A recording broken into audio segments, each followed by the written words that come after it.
오늘은 내 왕 이야기, 내 왕 이야기 이 제목으로 하나님 말씀 전하겠습니다. 역사학자 에드워드 기본은 로마 제국에 쇠퇴해가는 역사서를 썼는데 로마의 쇠망사라는 책입니다.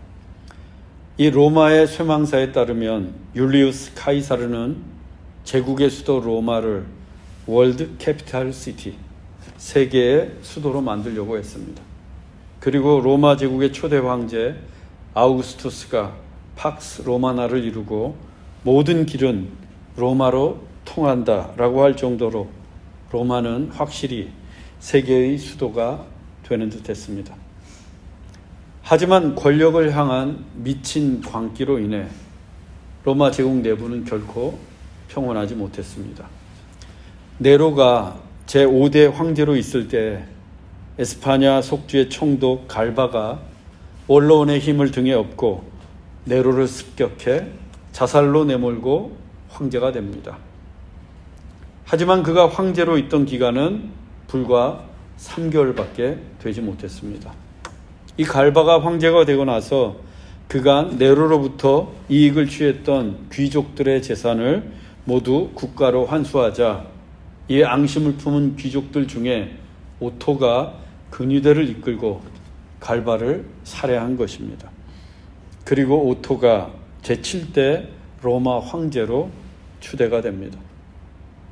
하지만 당시 게르마니아로 원정을 나가 있던 비텔리우스가 쿠데타를 일으켜 오토와 전쟁을 벌였고 오토는 그 전쟁에서 패한 후에 스스로 목숨을 끊었습니다.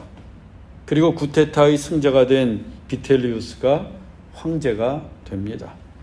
이 또한 오토가 황제가 된 지 단 91일 만에 일어난 일이었습니다.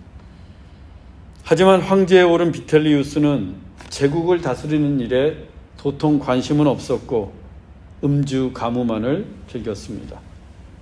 그날도 황궁에 틀어박혀서 음주 가무에 취해 있을 때 애굽에 파견돼 나갔던 베스파니아누스가 반란을 일으켜 로마로 진군을 했습니다. 베스파니아누스 군대는 도망을 치는 비텔리우스 황제를 붙잡아 벌거벗긴 채로 로마 시내로 끌고 나와 고문을 가한 뒤 그 자리에서 참수를 하고 시체는 테베렉 강물에 던져버렸습니다. 그리고 베스파니아누스가 제9대 로마 황제가 됩니다. 정변도 이런 정변이 없습니다.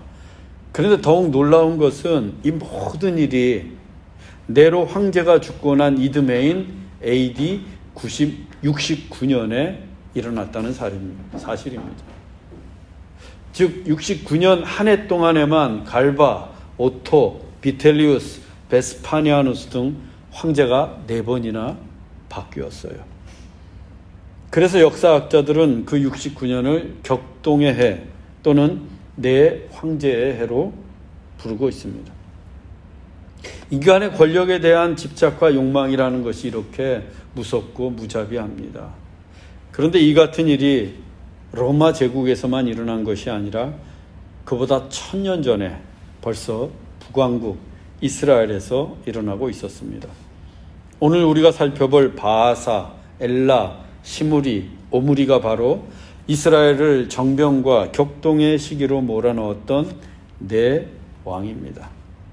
먼저 바하사는 지난주에 살펴본 대로 여로보암의 아들 나답이 왕이 된 지 2년 만에 모반을 일으켜 그 나답을 죽이고 왕이 된 인물입니다. 그리고 여로보암의 남은 자들도 모조리 진멸했습니다. 이는 하나님께 불순종했던 여로보암과 나답에 대한 하나님의 심판이기도 했어요. 그런데 왕이 된 바하사도 하나님께 불순종하기는 마찬가지였습니다. 본문 1절로 3절입니다. 여호와의 말씀이 예후에게 임하여 바하사를 꾸짖어 이르시되 내가 너를 티끌에서 들어 이스라엘 위에 주권자가 되게 하였거늘 내가 여로보암의 길로 행하며 내 백성 이스라엘에게 범죄하여 나를 노엽게 하였은즉 내가 바하사와 내 집을 쓸어버려 내 집이 여로보암의 집같이 되게 하리니. 하나님의 말씀이 선지자 예후에게 임했습니다. 하나님은 예후의 입을 통해서 바하사를 꾸짖으셨어요. 내가 너를 티끌에서 들어 이스라엘 위에 주권자가 되게 하였구나.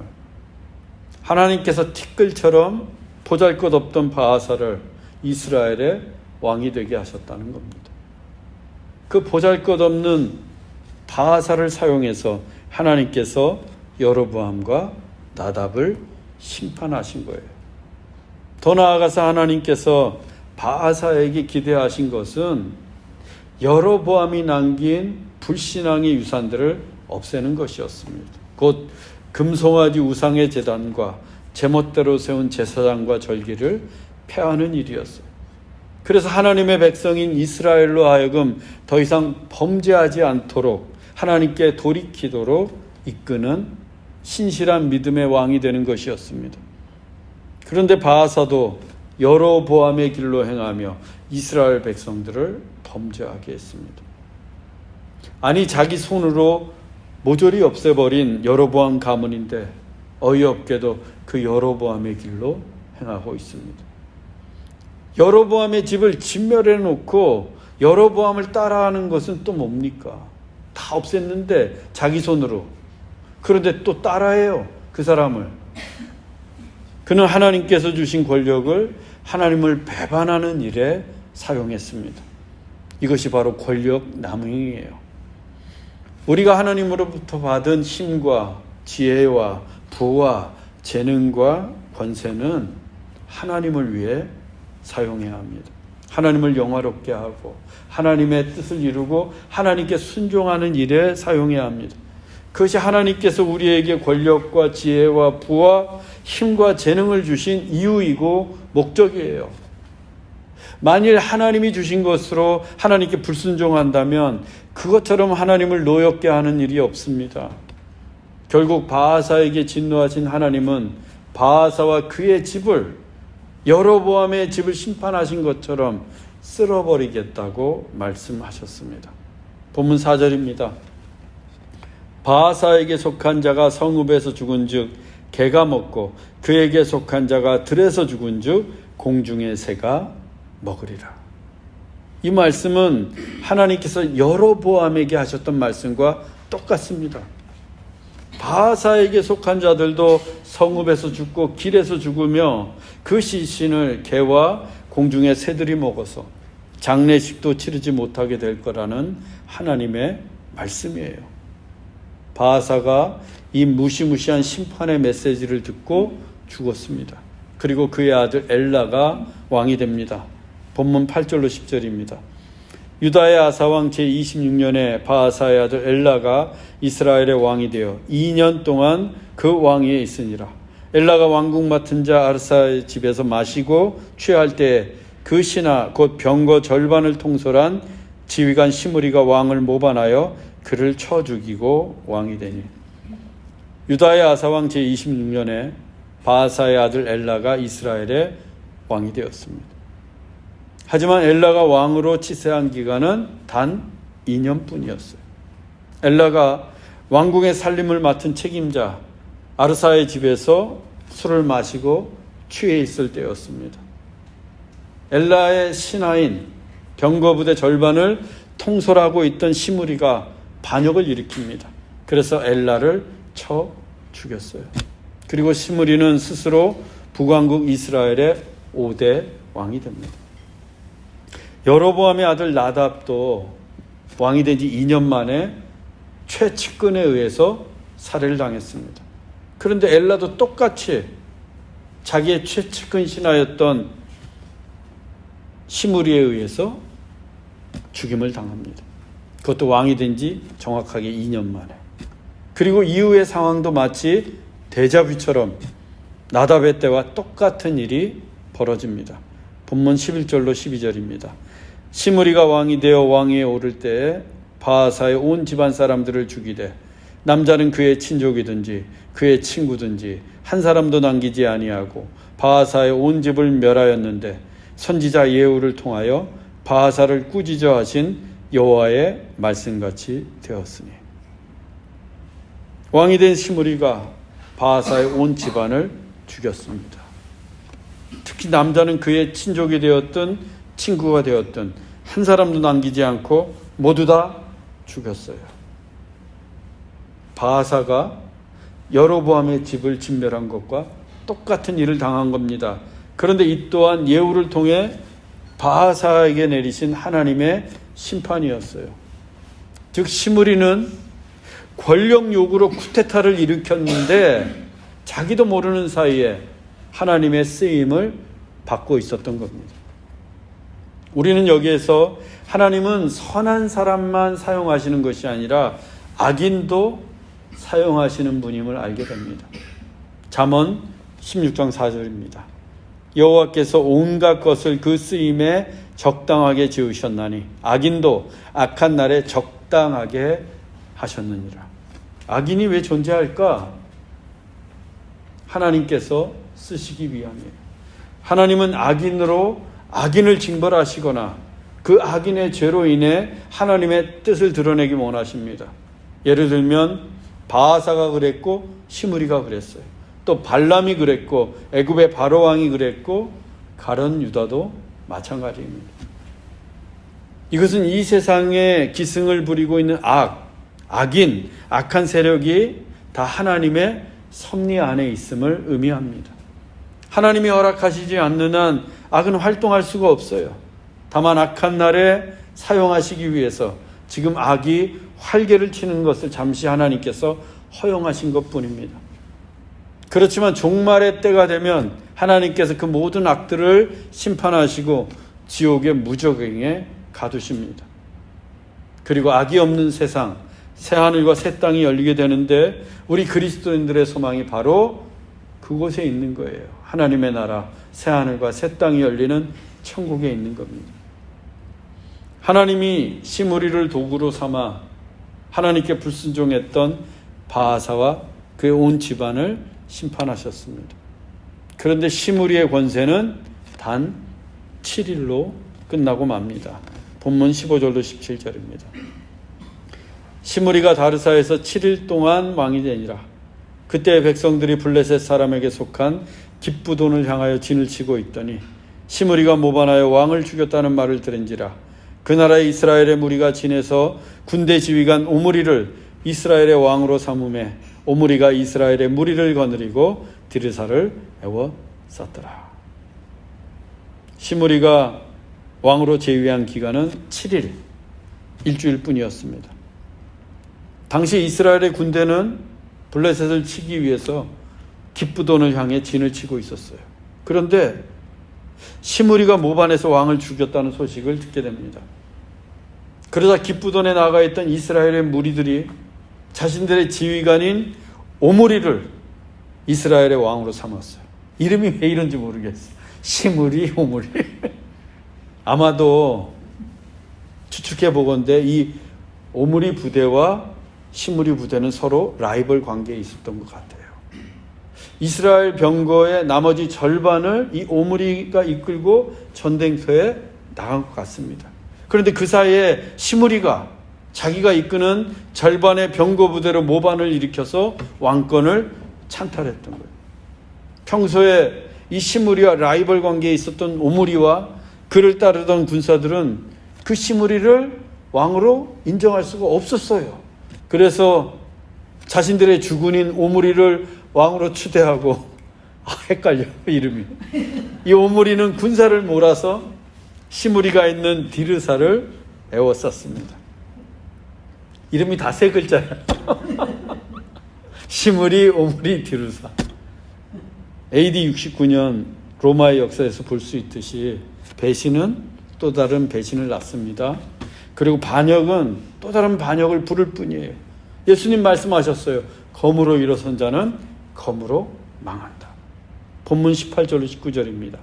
시므리가 성읍이 함락됨을 보고 왕궁 요새에 들어가서 왕궁에 불을 지르고 그 가운데서 죽었으니 이는 그가 여호와 보시기에 악을 행하여 범죄하였기 때문이니라. 오므리의 군대가 디르사 성읍을 함락시켰습니다. 그걸 본 시므리가 왕궁의 요새로 들어가서 왕궁에 불을 지르고 자결을 했어요. 시므리는 그렇게 불에 타 죽으면서 7일 천하로 그의 권세가 막을 내립니다.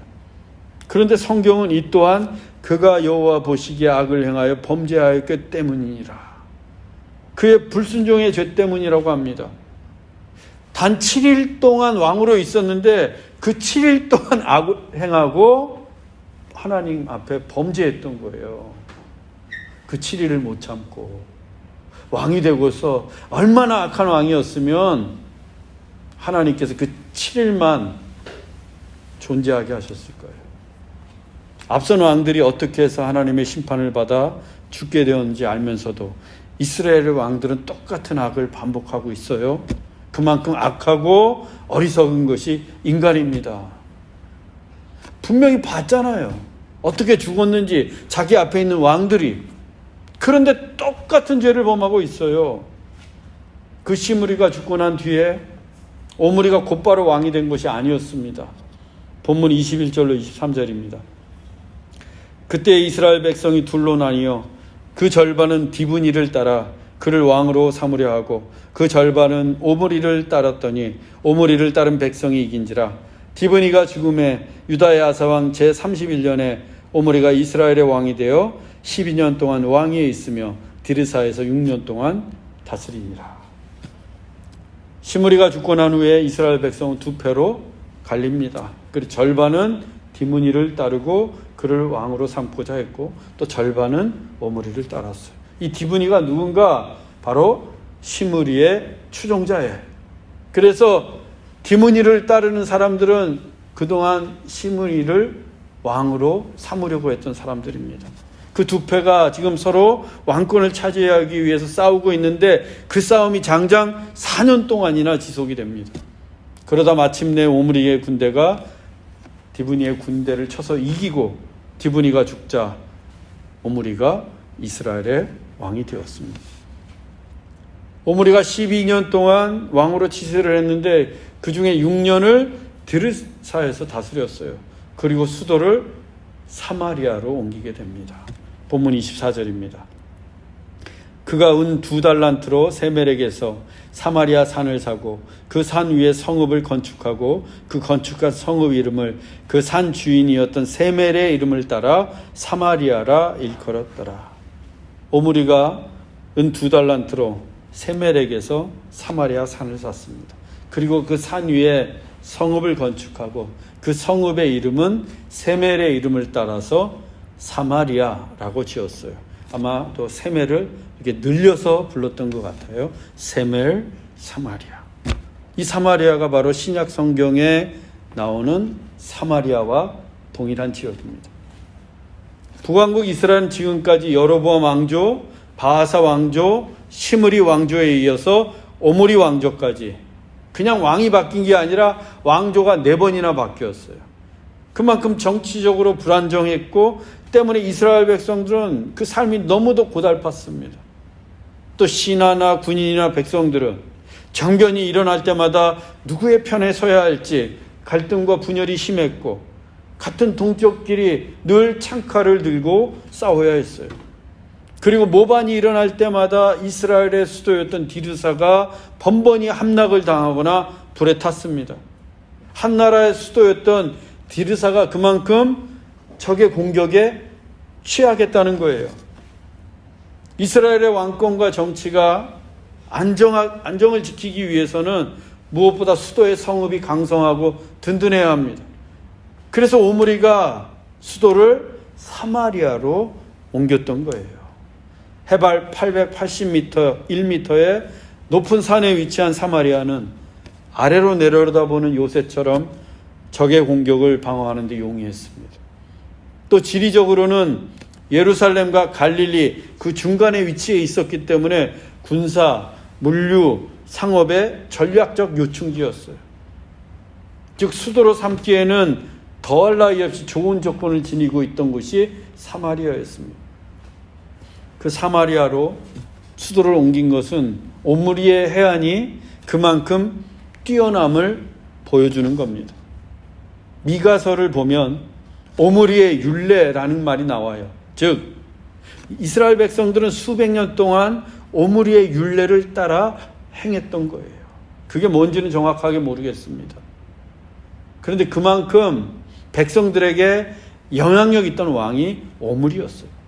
또 아수르의 공식 문서를 보면 이스라엘에 대한 국가 명칭을 뭐라고 불렀는가 하면 오므리의 땅 이렇게 불렀습니다. 그것은 오므리가 그 주변국에 대한 외교적 역량이 상당했음을 보여주는 문서예요. 이상과 같이 오므리는 왕으로서 뛰어난 정치적인 능력, 행정적인 능력, 탁월한 리더십과 외교력을 보여주었습니다. 세상의 관점으로 볼 때 그는 분명 유능한 왕이었어요. 그러면 하나님 보실 때는 어떠했을까? 본문 25절로 26절입니다. 오므리가 여호와 보시기에 악을 행하되 여로보암의 길로 행하며 이스라엘에게 죄를 범하게 한 그 죄 중에 행하여 이스라엘 하나님 여호와를 노하시게 하였더라. 오므리는 하나님 보시기에 악한 왕이었어요. 그 역시 이전의 악한 왕들처럼 여로보암의 길로 행하면서 이스라엘을 범죄하게 했고 하나님을 노하시게 했어요. 즉 오므리가 왕으로서 아무리 뛰어난 업적을 세우고 탁월한 능력을 지녔어도 하나님 보시기에는 그저 악인이었을 뿐입니다. 하나님을 노하시게 하는 악인, 그 이상도 그 이하도 아니에요.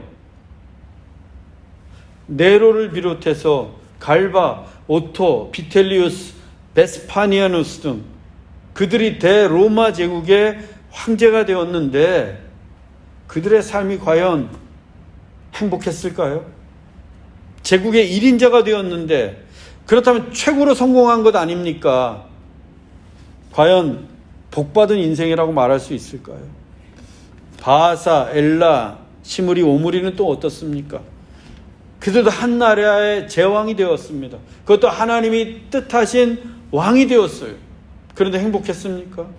하나님의 뜻으로 왕이 되었는데 하나님 보시기에 복된 인생을 살았어요? 아닙니다. 하나님이 평가하시는 기준은 딱 하나예요. 우리가 지닌 능력이나 우리의 소유가 아니라 딱 한 가지. 하나님께 순종하는가, 불순종하는가. 하나님은 그것만 보세요. 하나님 보시기에 선한 왕이었는가, 하나님 보시기에 악한 왕이었는가. 그것이 바로 행복한 인생과 불행한 인생을 가르는 기준입니다. 하나님 보시기에 복된 인생인지 아닌지. 그동안 이스라엘에 그토록 많은 정변이 일어났고 실패한 이유는 왕들이 무능하거나 무지했기 때문이 아니에요. 하나님께 불순종했기 때문입니다. 하나님 보시기에 악했기 때문이에요. 다른 이유가 없어요. 아무리 많은 것을 지니고 있고 아무리 뛰어난 능력을 가지고 있어도 하나님께 불순종하면 그냥 악한 왕이 되는 거예요. 단번에 악한 왕이 되는 겁니다. 여러분의 소원은 뭡니까? 우리가 날마다 하루하루 살고 있어요. 그런데 무엇을 위해 살고 계세요? 무엇을 위해서? 돈입니까? 자녀들이에요? 아니 뭔가 성취를 하기 위해서 살고 있습니까? 제가 무엇 때문에 목회하는 것 같아요? 큰 교회를 이루고 아주 유명한 목사가 되기 위해서 목회하는 것 같아요? 그럼 실패했지. 그 관점으로만 보면. 여러분 무엇을 위해서 오늘 하루를 사셨어요? 그런 고민 없이 산다면 우리 크리스찬이 세상 사람들과 다를 바가 없는 거예요. 시편 37편 6절입니다. 여호와를 기뻐하라. 그가 내 마음의 소원을 이루어 주시리로다. 하나님의 소원이 있고 또 우리의 소원도 있어요. 우리의 소원을 무시하라는 말씀이 아니에요. 하나님의 소원도 있고 우리의 소원이 있습니다. 중요한 것은 이 소원에 순서가 있다는 거예요. 순서. 여러분도 이미 잘 알고 계십니다. 언제나 하나님의 소원이 먼저예요. 하나님의 소원이 우선입니다. 여호와를 기뻐하라. 하나님의 소원을 먼저 이루어 드리라는 말씀이에요. 그래서 하나님을 기쁘시게 하라는 겁니다. 그러면 우리의 소원은 누가 이루시는 거예요? 하나님이 이루어 주시는 거예요. 하나님이. 그가 내 마음의 소원을 이루어 주시리로다. 내가 이루는 게 아니에요. 내 소원을. 내가 성공하는 게 아니에요. 이스라엘 왕들 그들이 왕이 되었습니까? 아니에요. 하나님이 택하셔서 왕이 되었어요. 우리의 소원도 하나님이 이루어 주시는 거예요. 중요한 건 순서예요. 순서. 내가 먼저 하나님을 기쁘시게 해드려야 됩니다. 신앙이란 이 순서를 지키는 거예요. 이게 뒤바뀌면 신앙이 아닌 거예요. 신앙은 이 순서를 지키는 거예요. 사랑하는 형제자매 여러분, 신앙의 순서를 지키십시오. 하나님의 소원을 먼저 이루십시오. 하나님을 먼저 기쁘게 해드리세요. 그래서 하나님께서 우리의 소원을 이루어 주시는 은혜와 축복을 누리시기를 주 예수 그리스도의 이름으로 축원합니다. 기도하겠습니다. 사랑의 하나님, 세상이 보기에 좋은 인생이 아니라 하나님 보시기에 좋은 인생이 되게 하옵소서. 이를 위해 신앙의 우선순위를 지키며 살게 하옵소서. 하나님의 소원이 언제나 먼저임을 잊지 말게 하시고 최우선으로 하나님을 기쁘시게 하는 삶을 살게 하옵소서. 그때 하나님께서 우리의 소원도 이루어 주실 줄로 믿습니다. 길이요 진리요 생명이신 예수 그리스도의 이름으로 기도하옵나이다. 아멘.